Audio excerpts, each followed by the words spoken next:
Nima bezovta qilyapti sizni? Menda shu bosh aylanish bo'lyapti, davleniya tushib ketishi, ko'nglim aynyapti. Rабочий давленияңiz nechi? Bir Nechaga yuz tushib ketadi? 70, 90ga 60, 70ga 50 bo'lib ketyapti. Keyin shu bo'ynim orqasida og'riq bor, chap yelkamda og'riqlar bor. Davleniya tushganda nima sezasiz? Ko'nglim aynib, ko'zim oldi qorong'ilashib, issiq ter chiqib shunaqa bo'lyapti. Kardiogrammangiz yaxshi chiqdi. Bemorimizda gipotonik krizlar kuzatilib turibdi. Bularni o'rganib chiqqanimizdan keyin sabablari ko'proq bularda trevojность, ko'proq trevojность.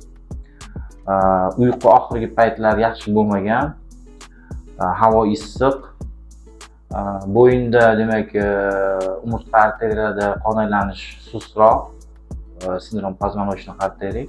Mana shu sabablar tufayli vaqti bilan davleniya tushib ketadi, 70ga 50, 40, ko'z oldi qorong'ilashib, quloqda shovqin, holsizlanib, ter bosib, shunaqa holatlar kuzatilyapti. Xudo xohlasa lecheniyalarni boshladik. Nisbatan o'zgarishlar sekin-sekin bo'lyapti, xudo xohlasa.